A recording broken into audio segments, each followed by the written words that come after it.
There are concerns over a lack of basic services at the new temporary settlement for the Marshalltown fire victims. The city of Johannesburg has installed a number of shacks in Denver, Johannesburg for the group with only one tap for all of the occupants, allegedly. Scores of people were left homeless after a fire ripped through Usindiso building, claiming 76 lives. We're now joined by the Director General at the City of Johannesburg's Human Settlement Department, Cilliers, for more detail surrounding this move. Thank you very much, sir, for your time this afternoon. What informed the choice of location, Denver in Johannesburg? Good afternoon to you and the viewers. Just a correction, there's no Director Generals in municipalities. I'm a Director Executive Support to the MMC for Human Settlements. Just in case people think I'm getting graces. I beg your pardon and thank you. Yeah, sorry for that. Sure. That's a national title. But just to get straight into the issue, we have a shortage of temporary emergency accommodation, and I think that's something that is shared by municipalities all around the country. But Joburg is a destination that is probably the most oversubscribed with migration. There's been estimates of between 12 to 18,000 people a month that are moving to the metropolitan area in Johannesburg, and that's putting huge pressure on us as a city to provide accommodation and services to people. And it's incredibly difficult when you look at what's happening with hijacked buildings, because you have to put people in alternative spaces. And as a city, even some of our alternative spaces have been occupied now. They should have been temporary, but they've been occupied for a decade or more. So we have to provide some form of shelter to people if we're going to decant these hijacked buildings that are dangerous. We don't want to see a repeat of what happened with the Usindiso fire. So a form of shelter, any form of shelter, is recognized even by the Lawyers for Human Rights as an alternative. And so the location that was chosen was the Denver car pound, and that area has been city property now for a number of years. It was never really used as a car pound. So we took that opportunity to say, look, let's see if we can't find a solution, even if it's just to ease the pressure that we're feeling right now, to have somewhere to take this growing demand for temporary accommodation. So at the moment, we're providing shelter for them in Denver. Okay. My colleague Ziniko Mhlaba is in Denver for us today. He noted some 100 families, and as far as his eyes could go, there were 50 structures, and we saw that they were labeled according to the alphabet. So from A to, I'm not sure which alphabet it ends at. So the information at your disposal, how many families are being housed here? How many structures are there? Look, there's a number of different buildings that have to be catered for people to be moved to. The Marshalltown fire is just one. You've got another fire that happened not long after that, just down the road from that, where there were no fatalities, but many displaced people at Delver's building. Then you've got the Rembrandt building, a number of other buildings where people have to be moved. So the ultimate plan for the area is, I think we can put in about 1,000 shelters in that area, and we're not there at the moment. As you say, it's about 50. They're basically tin shacks, right? So we're at about 50 now. In the immediate term, we're going to get to a few hundred, but then we also have to accommodate, there's an informal settlement right adjacent to that. And we also have to accommodate overflow from that informal settlement, because those people will not actually live in peace with anyone being brought in there if they themselves are also not being accommodated. So there was a lot of consultation that occurred between all the different stakeholders. And I must say that, I'm sitting in a political oversight office with the MMC. These are operational questions where officials will come to us and say, we're making suggestions as to how to ease the pressure, how to come up with solutions. at the end of the day, we can only really go with the available options. And unfortunately, the available options are not, they're not abundant. We're very limited as to what we can actually do. So you end up having to choose the least bad of a range of really bad options, right? So you try to make the least bad decision. And in this case, this was an immediate solution. Well, not immediate, but near to immediate solution that at least helps to ease some of the pressure, because you can't have people living indefinitely in things like recreation centers. Some of the people from the Marshalltown fire were staying at the Hofland Recreation Center in inner Joburg.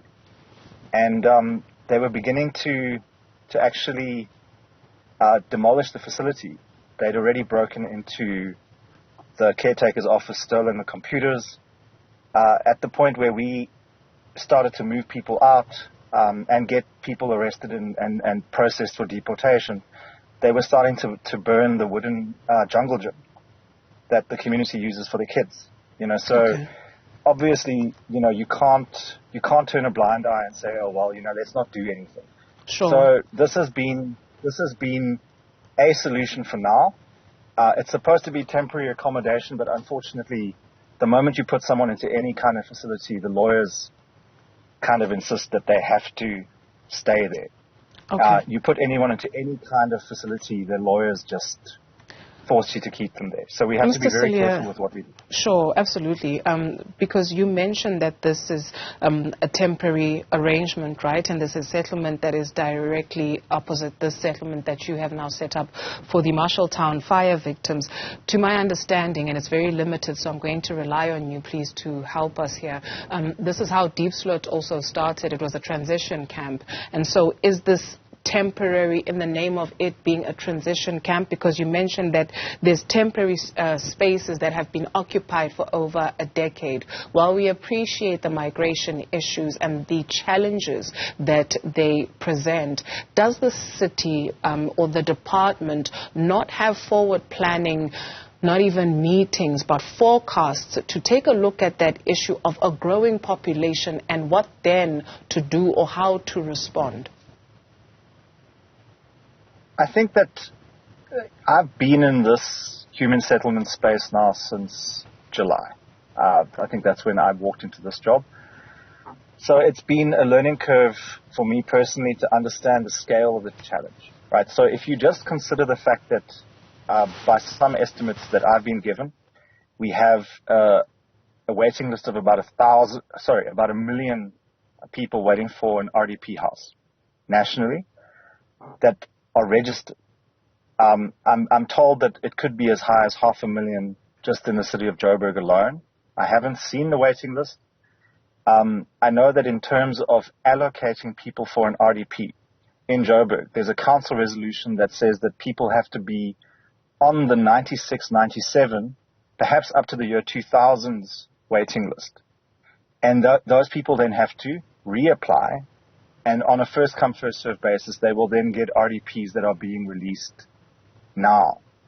So I think if that doesn't put in perspective just how big the backlog is for not just affordable housing, which I'll get to in a second, but basically free government housing, then nothing will. That shows you that this backlog is absolutely enormous. That as much as we are putting in plans, there's new projects every year.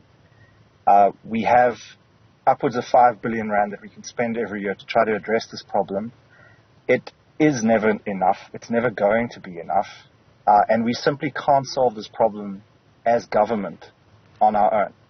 The problem will have to be definitely solved in partnership with the private sector. And bottom line is we're going to have to improve the economy to really address the issues of homelessness, joblessness, inequality. At the moment, the demand for government services and products just far outweighs what we can supply. So yes, plans are in place. Okay. But we can't keep up. I mean, that's the truth. Sure. Okay.